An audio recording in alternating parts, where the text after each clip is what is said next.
permissible. دیکھیں اسلام میں ٹک talk use کرنا، انسٹاگرام یوز کرنا، اسلام کا ورڈ نہ یوز کریں. ادھر کنسیڈر کریں کہ آپ ایک انسان ہیں، آپ ایک انسان ہیں، ٹھیک ہے؟ تو آپ کو اللہ نے پیدا کیا اور اللہ نے پھر آپ کو ایک کتاب دی، ہدی للناس، آپ کی ہدایت کے لیے، گائیڈنس کہ آپ نے زندگی کیسے گزارنی ہے. اب اللہ نے آپ کو پیدا کیا، آپ اللہ کے سرونٹ ہو، تو آپ نے وہی کرنا ہے جو کہ اللہ نے کہا ہے. اللہ نے کیا آپ کو کہا ہے؟ اللہ نے وہی کہا ہے جو آپ کے لیے بہتر ہے. ہمیشہ یاد رکھیے گا جو حرام چیزیں ہیں، ایک پہلی بات تو یہ ہے کہ حرام چیزیں بہت کم ہیں، بہت ہی کم ہیں. حرام چیزیں چند ہیں، حلال بہت زیادہ ہیں. اب ہم نے انہیں حرام کیسے بنا دی ہے؟ حرام اور حلال کا کانسیپٹ یہ ہے کہ حرام چیزیں جن سے اللہ نے منع کیا ہے وہ ہمارے لیے ہی نقصان دہ. فار ایگزامپل سب سے بڑی مثال لے لیں میوزک سب سے بڑی مثال ہے جس کو حرام کہا جاتا ہے اور جو سب سے کامن ہے. اگر آپ اس پہ ریسرچ کرو اور اسٹڈی کرو تو یہ آپ کے آئی کیو لیول کو ڈسٹرائے کرتی ہے، آپ کو ایک امیجنری ورلڈ میں لے جاتی ہے جس سے آپ کا آئی کیو جو ہے وہ بہت لو ہو جاتا ہے، آپ کو جو لانگ ٹرم میموری ہے وہ ڈسٹرائے ہو جاتی ہے، اور آپ اپنی جو روز مرہ کی زندگی ہے، جو ڈیلی لائف ہے، ڈیلی روٹین ہے، اس میں سے جو آپ کی، جس کو کہتے ہیں نا کہ آپ اس میں کانسٹنٹ نہیں رہ سکتے، آپ کی جو کانسنٹریشن ہے وہ لوز ہوتی ہے. یہ سائنس پروف کرتا ہے. ایسے ہی آپ کے پاس جو ہے الکوہل ہے، الکوہل اللہ نے حرام کی ہے. اب آپ الکوہل پہ سائنٹیفک ریسرچ کریں، الکوہل جو ہے اس کے فائدے چند ہیں، 1 سے 2، لیکن سائنٹسٹ کہتے ہیں اس کے نقصانات زیادہ ہیں. میجورٹی اس کے نقصانات ہیں، کم اس کے فائدے ہیں. تو اب اللہ نے اس کو بھی حرام کر دیا. تو جو چیزیں بھی اللہ نے حرام کی ہیں ہماری بہتری کے لیے کی ہیں. تو ہدی للناس، ہدایت ہے قرآن، للناس لوگوں کے لیے، ٹھیک ہے؟ تو اب آپ نے کہا کہ ٹک ٹاک جو ہے وہ حرام ہے، پرمیسیبل اور ناٹ. تو یار دیکھو، ٹک ٹاک جو ہے، آپ ٹک ٹاک پر اچھی چیز اپلوڈ کرتے ہو جس سے لوگوں کو فائدہ ہو رہا ہے. اب آپ اگر اس پہ فار ایگزامپل ٹک ٹاک پہ میوزک شیئر کر رہے ہو تو اس سے لوگوں کو نقصان ہو رہا ہے، اور اللہ کہتا ہے لوگوں کا نقصان نہیں کرنا. اب میں نے بتایا نا کیسے نقصان ہوتا ہے میوزک سے، تو اس لیے میوزک آپ نے شیئر نہیں کرنا، وہ غلط ہو جائے گا. ایسے ہی اگر آپ کوئی ایسی چیز شیئر کرتے ہو جو کہ نامہذب ہے، فار ایگزامپل اگر کوئی سسٹرز ہیں وہ ایسی چیزیں شیئر کر رہی ہیں، وہ حجاب اور پردہ اس کا اہتمام نہیں کر رہی، اس کے بغیر چیزیں پوسٹ کر رہی ہیں، اب کیا ہوگا؟ جو معاشرہ ہے، جو سوسائٹی ہے، اس میں خرابی ہو رہی ہے. خرابی کیسے ہو رہی ہے؟ خرابی ایسے ہو رہی ہے کہ اب جو بھی نان محرم اس کو دیکھ رہا ہے تو اس کے اندر خواہشات پیدا ہو رہی ہیں، اس کی کانسنٹریشن لوز ہو رہی ہے، کیونکہ یہ مرد کی سائیکالوجی ہے نا، فلسفی ہے، اس کا انکار کوئی نہیں کر سکتا. تو اس لیے یہ کہا جاتا ہے کہ جو آپ نے، اگر آپ ٹک ٹاک ہے، انسٹاگرام ہے، سوشل میڈیا ہے، تو آپ جو ہے جو چیز پوسٹ کرو وہ انفارمیٹیو ہو، پروڈکٹیو ہو، اس میں کوئی رول نہ توڑا جا رہا ہو، کسی دوسرے کو نقصان نہ ہو.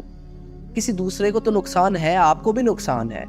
اگر آپ نے میوزک شیئر کیا ہے ٹک ٹاک پہ، انسٹاگرام پہ، سوشل میڈیا پر، یوٹیوب پر، اب وہ پوری دنیا میں پہنچ گیا، آپ خدا نخواستہ آپ کو نہیں پتا اگلے لمحے آپ جو ہے قبر میں ہو، تو وہ گناہ جاریہ ساری زندگی کے لیے بنتا رہے گا فری میں.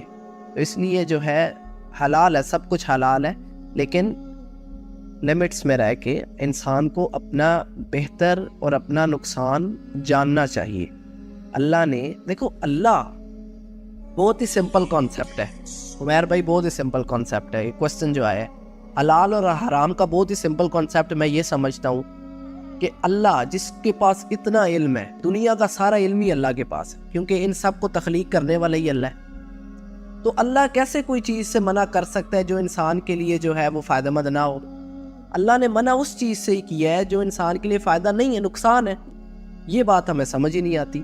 ایک طرف ہم یہ دعویٰ کر رہے ہیں کہ اللہ جو ہے وہ رب ہے، ساری چیزوں کو بنانے والا اللہ ہے، اللہ جیسی تخلیق کوئی نہیں کر سکتا، اللہ پرفیکٹ ہے، اللہ الصمد، لم یلد ولم یولد، یہ دعویٰ ہم کرتے ہیں، مانتے ہیں، اور پھر جب اسی اللہ نے ایک چیز انسان کے لیے منع فرمائی ہے تو ظاہری بات ہے اس میں نقصان ہے۔ اگر آپ کو یقین نہیں ہے آپ سائنٹیفک ریسرچ کر کے دیکھ لو۔ اللہ پہ اگر آپ کو نہیں یقین تو آپ سائنس کے ساتھ چلے جاؤ، سائنس میں جا کے دیکھ لو کیا اس کا نقصان ہے یا نہیں ہے۔ تو اس لیے اللہ نے فائدہ اور نقصان جو رکھا ہے اس میں ہمارا اپنا ہی فائدہ ہے، کسی دوسرے کا فائدہ نہیں ہے، انسانوں کا ہی فائدہ ہے۔ تو اس لیے جو بھی چیز آپ کر رہے ہیں اس میں دیکھیں کہ اللہ نے جس چیز سے منع کیا ہے، یہ اسپیشلی جو میں نے بات کی ہے نا، یہ جو لبرلز ہیں نا، یہ جو بہت ہی زیادہ ذہین لوگ ہیں، بہت ہی ایجوکیٹڈ لوگ ہیں، جو کہ اسلام کو یا اللہ کو کم تر سمجھتے ہیں، نعوذ باللہ، یہ ان کے لیے بہت بڑی بات کی ہے میں نے، کہ اللہ کو ایک جگہ تم یہ مانتے ہو۔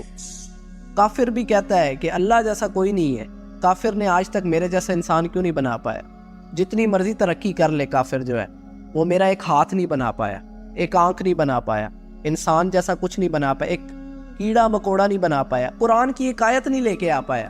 اللہ نے کہا نا جنوں انسانوں جاؤ ایک آیت بھی قرآن کی لے آؤ ایسی بنا کے جیسے قرآن ہے، نہیں لے کے آ پائے۔ پھر جو ہے وہ ان کو یہ چیز بھی ایکسیپٹ کرنی چاہیے کہ اللہ جو ہے، جو اتنا پرفیکٹ ہے، وہ کسی ایسی چیز سے منع کیوں کر رہا ہے؟ کیونکہ وہ انسان کے لیے نقصان دہ۔ اور میں آپ کو سب سے بڑی مثال دیتا ہوں، سب سے بڑی مثال یہ آپ نے ٹک ٹاک والا سوال کیا ہے، سوشل میڈیا والا، اس میں جو سب سے بڑا مسئلہ جو ہے یہ boy friend girl friend culture جو اسی سے جنم لیتا ہے، جیسے کہہ لیں میوزک، بے حیائی اور امورالٹی، اسی سے یہ پیدا ہوتا ہے۔ ویسٹ نے یہ کلچر دیا ہے، ایسا ہی ہے نا، آپ جائیں ویسٹ میں، یو کے رو رہا ہے، یورپ رو رہا ہے، یو ایس اے رو رہا ہے، سارے رو رہے ہیں، ان کے پاس فیملی نہیں ہے، ان کے ہاں فیملی والا سین ہی نہیں رہا، ان کی نسل ہی نہیں آگے چل رہی، شادی والا کانسیپٹ نہیں ہے، نکاح والا کانسیپٹ نہیں ہے، بوائے فرینڈ گرل فرینڈ، ان کا فیملی جو سٹرکچر ہے وہ تباہ ہو گیا، ان کی نسل آگے، ان کے پاس جتنی مرضی ٹیکنالوجی ہے لیکن وہ اب رو رہے ہیں کہ ہماری نسل ہی کوئی نہیں ہے۔ ایسے تو نہیں وہ آپ کو آسٹریلیا والے ویزا دے رہے، یو کے والے ویزا دے رہے، آؤ کام کرو، ان کے پاس اپنی نسل ہی کوئی نہیں ہے۔ ان کو بھی اس بات کا پتہ ہے، وہ تو اللہ نے مہر لگا دی ہے تو وہ اس چیز کو قبول نہیں کر پاتے کہ اللہ سچ ہے اور اللہ حق ہے۔ تو اللہ نے جس چیز سے منع کیا ہے، اللہ جو ہے اس کے پاس سب سے زیادہ جو ہے وہ وَلَا يُحِيطُونَ بِشَيْءٍ مِّنْ عِلْمِهِ إِلَّا بِمَا شَاءَ، آیت الکرسی پڑھتے ہو، بار بار یہ آیت پڑھتے ہو، اس کا ترجمہ بھی پڑھ لو، اس کی ایکسپلینیشن بھی پڑھ لو کہ اللہ کے پاس وَلَا يُحِيطُونَ بِشَيْءٍ مِّنْ عِلْمِهِ إِلَّا بِمَا شَاءَ، اتنا علم ہے، تو وہ اللہ بھروسہ نہیں کرتے۔ یہی مسئلہ ہے کہ زبان سے اقرار ہے لیکن یقین یا پھر بھروسے والا سین نہیں۔ یہ تو یقین بھروسہ جو اپنے آپ پر ہے، یہ تو پھر وہ فرعون والی بات ہوگی۔